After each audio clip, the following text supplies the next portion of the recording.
টুনি ছিল খুব গরিব, তাই সে বনের মধ্যে তার বাচ্চাকে নিয়ে সারাদিন ঘুরে বেড়ায় আর গাছে যা ফল মাকড় পায় তাই খেয়ে তারা দুজনে জীবন কাটায়। একদিন হঠাৎ টুনি বেড়াতে বেড়াতে একটি জাদুর লাঠি কুড়িয়ে পায়। তখন টুনি সেই জাদুর লাঠিটিকে বলে, জাদুর লাঠি, আমাকে কিছু খাবার দাও, আমি আর আমার বাচ্চা সকাল থেকে কিছু খাইনি। তখন জাদুর লাঠি টুনিকে কিছু খাবার দেয়। তারপর টুনি বলে, এই লাঠিটিকে যা বলবো তাই দেবে।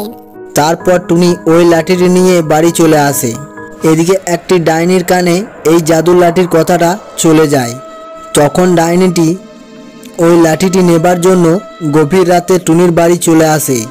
এসে ওই লাঠিটিকে নিয়ে চলে যায় তার বাড়িতে। বাড়িতে গিয়ে ডাইনি জাদুর লাঠিটিকে বলে, আমাকে অনেক সোনা দানা দিয়ে গোটা ঘরটা ভরিয়ে দাও।